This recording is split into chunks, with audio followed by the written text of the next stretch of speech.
Barnaby Rudge by Charles Dickens, Chapter 67.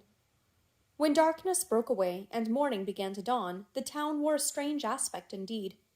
Sleep had hardly been thought of all night. The general alarm was so apparent in the faces of the inhabitants, and its expression was so aggravated by want of rest, few persons with any property to lose having dared go to bed since Monday, that a stranger coming into the streets would have supposed some mortal pest or plague to have been raging. In place of the usual cheerfulness and animation of morning, everything was dead and silent.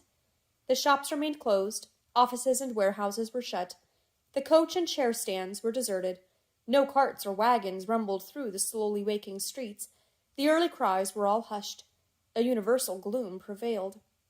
Great numbers of people were out even at daybreak, but they flitted to and fro as though they shrank from the sound of their own footsteps.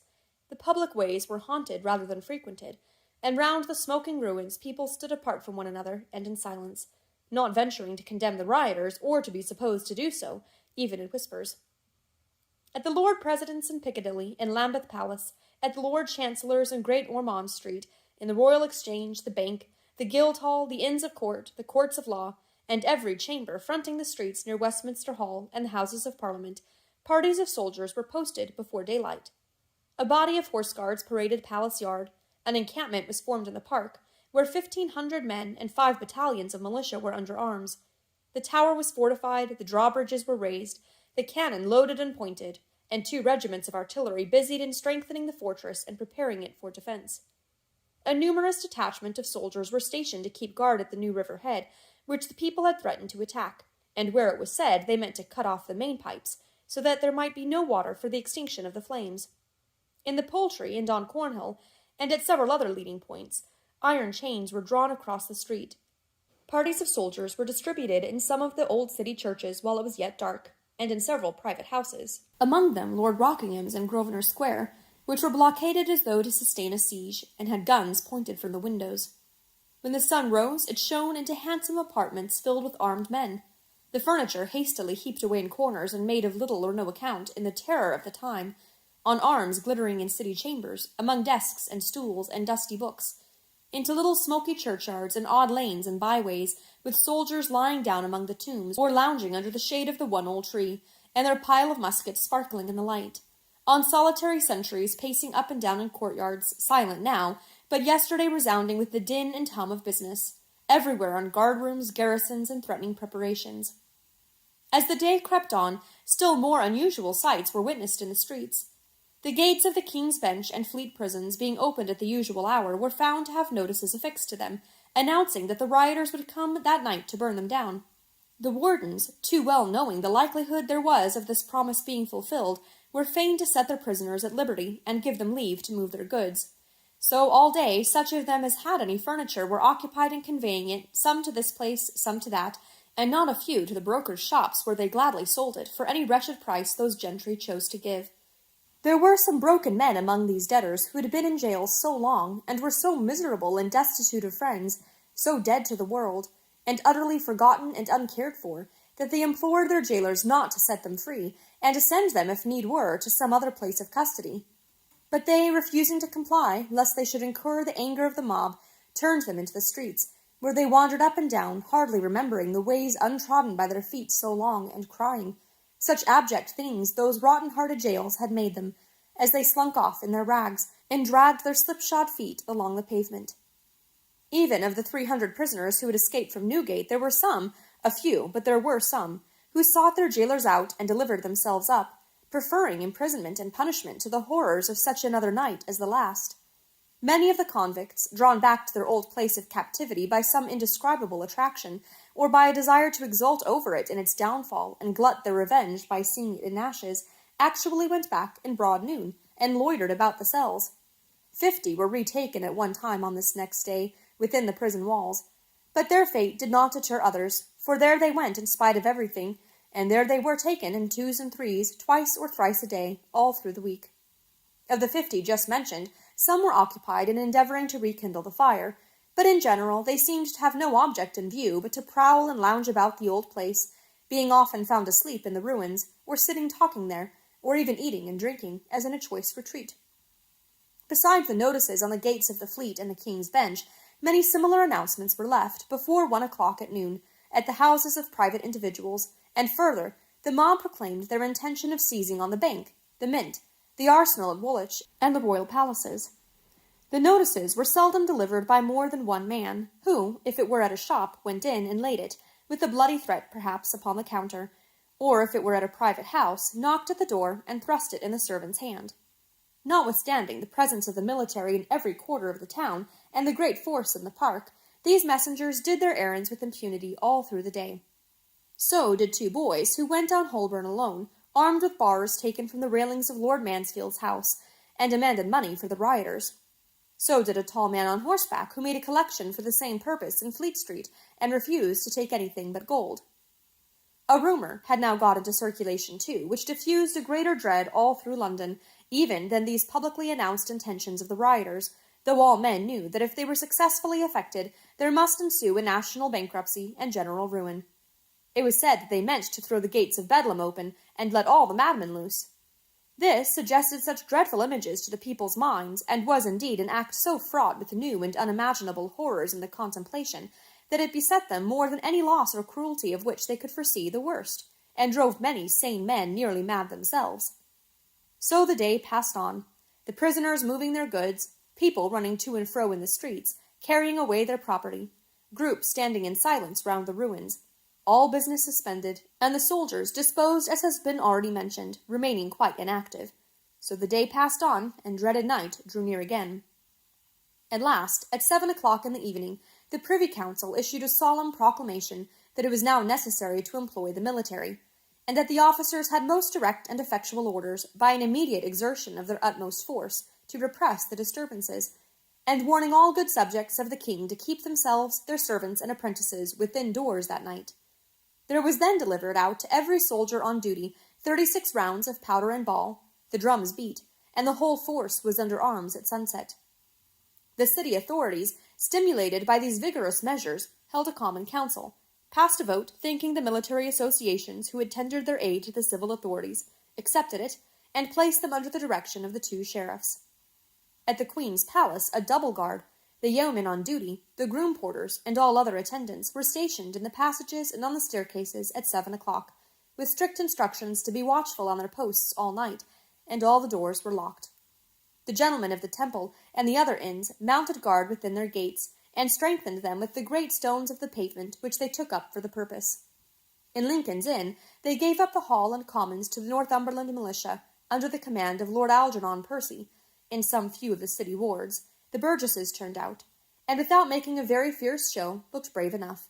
Some hundreds of stout gentlemen threw themselves armed to the teeth into the halls of the different companies, double-locked and bolted all the gates, and dared the rioters, among themselves, to come on at their peril. These arrangements being all made simultaneously, or nearly so, were completed by the time it got dark, and then the streets were comparatively clear, and were guarded at all the great corners and chief avenues by the troops, while parties of the officers rode up and down in all directions, ordering chance stragglers home, and admonishing the residents to keep within their houses, and, if any firing ensued, not to approach the windows. More chains were drawn across such of the thoroughfares as were of a nature to favour the approach of a great crowd, and at each of these points a considerable force was stationed. All these precautions having been taken, and it being now quite dark, those in command awaited the result in some anxiety, and not without a hope that such vigilant demonstrations might of themselves dishearten the populace and prevent any new outrages. But in this reckoning they were cruelly mistaken, for in half an hour or less, as though the setting in of night had been their preconcerted signal, the rioters, having previously in small parties prevented the lighting of the street lamps, rose like a great sea, and that in so many places at once, and with such inconceivable fury, that those who had the direction of the troops knew not at first where to turn or what to do. One after another new fires blazed up in every quarter of the town, as though it were the intention of the insurgents to wrap the city in a circle of flames, which, contracting by degrees, should burn the whole to ashes. The crowd swarmed and roared in every street, and none but rioters and soldiers being out of doors, it seemed to the latter as if all London were arrayed against them, and they stood alone against the town. In 2 hours 36 fires were raging, 36 great conflagrations, among them the Borough Clink and Tooley Street, the King's Bench, the Fleet, and the New Bridewell. In almost every street there was a battle, and in every quarter the muskets of the troops were heard above the shouts and tumult of the mob. The firing began in the Poultry, where the chain was drawn across the road, where nearly a score of people were killed on the first discharge. Their bodies having been hastily carried into St. Mildred's Church by the soldiers, the latter fired again, and following fast upon the crowd, who began to give way when they saw the execution that was done, formed across Cheapside and charged them at the point of the bayonet. The streets were now a dreadful spectacle. The shouts of the rabble, the shrieks of women, the cries of the wounded, and the constant firing formed a deafening and an awful accompaniment to the sights which every corner presented. Wherever the road was obstructed by the chains, there the fighting and the loss of life were greatest, but there was hot work and bloodshed in almost every leading thoroughfare.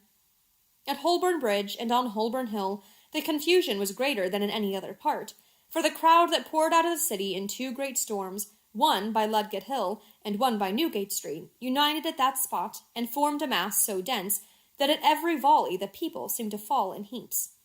At this place a large detachment of soldiery were posted, who fired, now up Fleet Market, now up Holborn, now up Snow Hill, constantly raking the streets in each direction.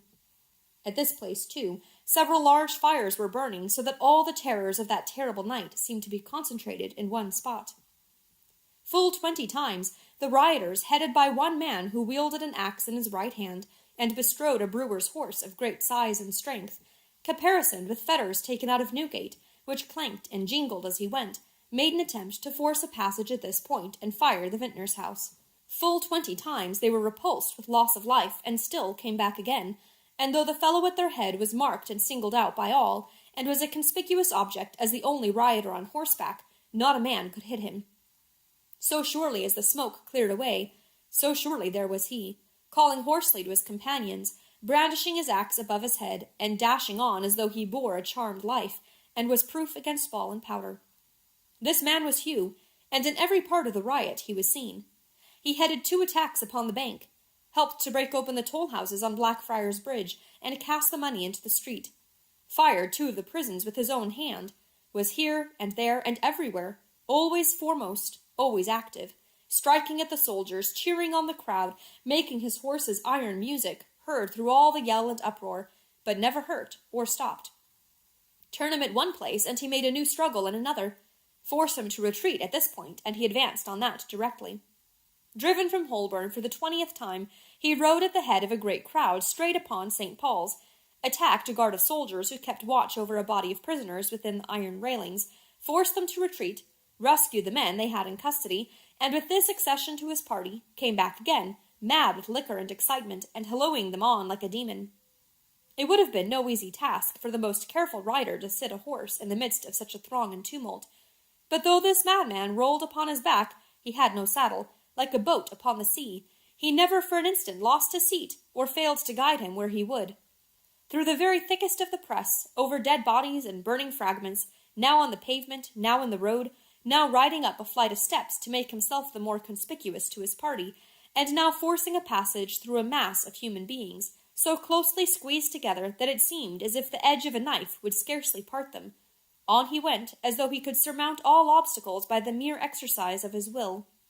And perhaps his not being shot was in some degree attributable to this very circumstance, for his extreme audacity and the conviction that he must be one of those to whom the proclamation inspired the soldiers with the desire to take him alive, and diverted many an aim which otherwise might have been more near the mark. The vintner and Mr. Haredale, unable to sit quietly listening to the noise without seeing what went on, had climbed to the roof of the house, and hiding behind a stack of chimneys, were looking cautiously down into the street, almost hoping that after so many repulses the rioters would be foiled, when a great shout proclaimed that a pair were coming round the other way, and the dismal jingling of those accursed fetters warned them next moment that they too were led by Hugh. The soldiers had advanced into Fleet Market, and were dispersing the people there, so that they came on with hardly any check, and were soon before the house. "All's over now," said the vintner. £50,000 will be scattered in a minute. We must save ourselves. We can do no more, and shall have reason to be thankful if we do as much. Their first impulse was to clamber along the roofs of the houses, and knocking at some garret window for admission, pass down that way into the street, and so escape. But another fierce cry from below, and a general upturning of the faces of the crowd, apprised them that they were discovered, and even that Mr. Haredale was recognized. For Hugh, seeing him plainly in the bright glare of the fire, which in that part made it as light as day, called to him by his name, and swore to have his life. "Leave me here," said Mr. Haredale, "and in heaven's name, my good friend, save yourself." "Come on," he muttered, as he turned towards Hugh and faced him without any further effort at concealment.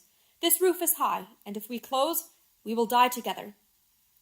"Madness," said the honest vintner, pulling him back. "Sheer madness. Hear reason, sir. My good sir, hear reason. I could never make myself heard by knocking at a window now, and even if I could, no one would be bold enough to connive at my escape. Through the cellars there's a kind of passage into the back street by which we roll casks in and out. We shall have time to get down there before they can force an entry. Do not delay an instant, but come with me, for both our sakes, for mine, my dear good sir." As he spoke, and drew Mr. Haredale back, they had both a glimpse of the street. It was but a glimpse, but it showed them the crowd, gathering and clustering round the house, some of the armed men pressing to the front to break down the door and windows, some bringing brands from the nearest fire, some with lifted faces following their course upon the roof and pointing them out to their companions, all raging and roaring like the flames they lighted up. They saw some men thirsting for the treasures of strong liquor which they knew were stored within. They saw others who had been wounded sinking down into the opposite doorways and dying, solitary wretches, in the midst of all the vast assemblage. Here a frightened woman trying to escape, and there a lost child, and there a drunken ruffian, unconscious of the death wound on his head, raving and fighting to the last. All these things, and even such trivial incidents as a man with his hat off, or turning round, or stooping down, or shaking hands with another, they marked distinctly. Yet in a glance so brief that in the act of stepping back they lost the whole, and saw but the pale faces of each other and the red sky above them. Mr. Haredale yielded to the entreaties of his companion, more because he was resolved to defend him than for any thought he had of his own life, or any care he entertained for his own safety, and quickly re-entering the house, they descended the stairs together. Loud blows were thundering on the shutters, crowbars were already thrust beneath the door, the glass fell from the sashes, a deep light shone through every crevice, and they heard the voices of the foremost in the crowd so close to every chink and keyhole that they seemed to be hoarsely whispering their threats into their very ears. They had but a moment reached the bottom of the cellar steps and shut the door behind them, when the mob broke in. The vaults were profoundly dark, and having no torch or candle, for they had been afraid to carry one, lest it should betray their place of refuge, they were obliged to grope with their hands. But they were not long without light, for they had not gone far when they heard the crowd forcing the door, and looking back among the low-arched passages, could see them in the distance, hurrying to and fro with flashing links, broaching the casks, staving the great vats, turning off upon the right hand and the left into the different cellars, and lying down to drink at the channels of strong spirits which were already flowing on the ground. They hurried on, not the less quickly for this, and had reached the only vault which lay between them and the passage out, when suddenly, from the direction in which they were going, a strong light gleamed upon their faces, and before they could slip aside or turn back or hide themselves, two men, one bearing a torch, came upon them and cried in an astonished whisper, "Here they are!" At the same instant they pulled off what they wore upon their heads. Mr. Haredale saw before him Edward Chester, and then saw, when the vintner gasped his name, Joe Willett. Ay, the same Joe, though with an arm the less, who used to make the quarterly journey on the grey mare to pay the bill to the purple-faced vintner, and that very same purple-faced vintner, formerly of Tim Street, now looked him in the face, and challenged him by name. "Give me your hand," said Joe softly, taking it whether the astonished vintner would or no. "Don't fear to shake it. It's a friendly one, and a hearty one, though it has no fellow. Why, how well you look, and how bluff you are! And you, God bless you, sir, take heart, we'll find them. Be of good cheer, we have not been idle." There was something so honest and frank in Joe's speech that Mr. Haredale put his hand in his involuntarily, though their meeting was suspicious enough. But his glance at Edward Chester, and that gentleman's keeping aloof, were not lost upon Joe, who said bluntly, glancing at Edward while he spoke, "Times are changed, Mr. Haredale, and times have come when we ought to know friends from enemies and make no confusion of names. Let me tell you that but for this gentleman you would most likely have been dead by this time, or badly wounded at the best." "What do you say?" cried Mr. Haredale. "I say," said Joe, "first, that it was a bold thing to be in the crowd at all, disguised as one of them, though I won't say much about that, on second thoughts, for that's my case too. Secondly, that it was a brave and glorious action, that's what I call it, to strike that fellow off his horse before their eyes." "What fellow? Whose eyes?" "What fellow, sir?" cried Joe. A fellow who has no goodwill to you, and who has the daring and devilry in him of 20 fellows. I know him of old. Once in the house, he would have found you, here or anywhere. The rest owe you no particular grudge, and unless they see you, will only think of drinking themselves dead. But we lose time. Are you ready?" "Quite," said Edward. "Put out the torch, Joe, and go on. And be silent, there's a good fellow." "Silent or not silent," murmured Joe, as he dropped the flaring link upon the ground, crushed it with his foot, and gave his hand to Mr. Haredale. It was a brave and glorious action. No man can alter that. Both Mr. Haredale and the worthy vintner were too amazed and too much hurried to ask any further questions, so followed their conductors in silence. It seemed, from a short whispering which presently ensued between them and the vintner relative to the best way of escape, that they had entered by the back door, with the connivance of John Gruby, who watched outside with the key in his pocket, and whom they had taken into their confidence.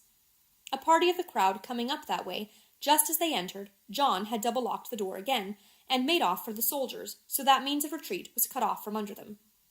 However, as the front door had been forced, and this minor crowd, being anxious to get at the liquor, had no fancy for losing time in breaking down another, but had gone round and got in from Holborn with the rest, the narrow lane in the rear was quite free of people. So, when they had crawled through the passage indicated by the vintner, which was a mere shelving trap for the admission of casks, and had managed with some difficulty to unchain and raise the door at the upper end, they emerged into the street without being observed or interrupted. Joe still holding Mr. Haredale tight, and Edward taking the same care of the vintner, they hurried through the streets at a rapid pace, occasionally standing aside to let some fugitives go by, or to keep out of the way of the soldiers who followed them, and whose questions, when they halted to put any, were speedily stopped by one whispered word from Joe.